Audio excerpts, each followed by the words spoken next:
Les mini-explorateurs, le voyage des papillons. Par une belle matinée ensoleillée, les mini-explorateurs se retrouvent dans la clairière. Zoé la chouette savante observe le ciel et remarque un groupe de papillons aux ailes colorées qui passent au-dessus de leur tête. Elle appelle Léo le petit renard, Mila la lapine aventureuse, Oscar l'ours gentil, et Timmy le hérisson brillant pour leur montrer cette merveille. Léo, émerveillé, demande « Pourquoi ces papillons volent-ils tous dans la même direction ?» Zoé leur explique que ces papillons migrent vers des terres plus chaudes. Elle ajoute qu'ils parcourent des centaines, voire des milliers de kilomètres pour trouver un endroit où se nourrir et pondre leurs œufs. Mila, intriguée, propose de les suivre pour en apprendre plus sur leur voyage. Les amis s'engagent alors dans une grande aventure, suivant les papillons à travers les prairies et les forêts. En chemin, ils rencontrent des champs de fleurs aux couleurs vives où les papillons s'arrêtent pour se nourrir de nectar. Zoé explique que ce nectar leur donne l'énergie nécessaire pour continuer leur long voyage. Oscar remarque que les fleurs sont toutes différentes, et Zoé en profite pour enseigner aux amis comment identifier quelques variétés de fleurs communes comme les marguerites, les coquelicots, et les tournesols. Alors qu'ils marchent, les mini-explorateurs trouvent une petite chenille en train de grimper sur une feuille.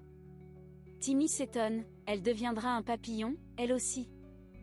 Zoé acquiesce et leur explique le cycle de vie des papillons, d'abord une chenille qui mange beaucoup pour grandir, puis elle se transforme en chrysalide, une petite coque protectrice où elle repose et se transforme en papillon. Les amis décident de rester un moment pour observer cette chenille. Au fil des jours, ils voient la chenille se transformer en chrysalide. Après quelques jours, un papillon sort de la chrysalide. Les amis le regardent déployer ses ailes pour la première fois. Zoé leur explique que cette transformation est appelée métamorphose, un mot compliqué qui signifie un grand changement. Ils observent le papillon voler pour rejoindre les autres, et les amis reprennent leur chemin en suivant le groupe de papillons. Leur voyage les emmène dans une forêt tropicale, où le climat est plus chaud et humide. Là, ils découvrent des plantes et des arbres qu'ils n'ont jamais vus auparavant. Zoé leur raconte que certains papillons, comme ceux qu'ils suivent, viennent de très loin pour atteindre cet endroit idéal où ils peuvent se reproduire. Elle leur montre des feuilles où les papillons pondent de petits œufs. Elle explique que ces œufs écloront bientôt en petites chenilles qui commenceront leur propre cycle de vie. Les mini-explorateurs continuent d'avancer et traversent des rivières, des collines et des champs de fleurs. Ils se rendent compte que chaque paysage est différent, mais que les papillons s'adaptent à tous ces environnements pour trouver ce dont ils ont besoin. Zoé leur apprend que c'est la diversité des paysages et des plantes qui permet aux papillons de survivre tout au long de leur migration.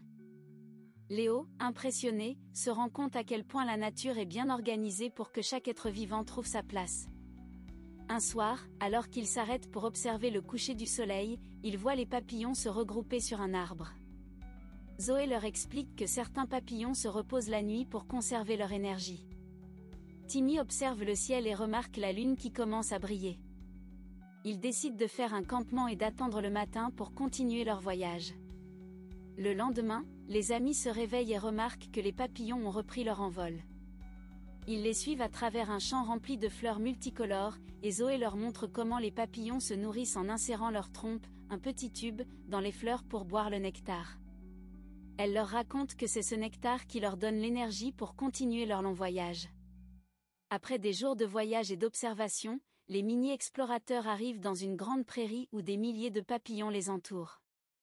Ils comprennent que ce lieu est l'aboutissement du long voyage des papillons. Zoé explique qu'une fois arrivés, les papillons se reproduisent et pondent de nouveaux œufs, puis retournent d'où ils sont venus.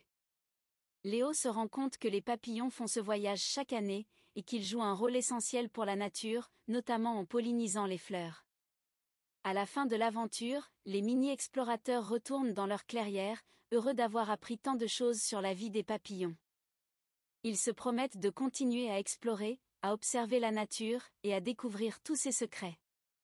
Ils savent maintenant que chaque voyage est une chance de grandir, tout comme les papillons qui parcourent des milliers de kilomètres pour accomplir leur mission.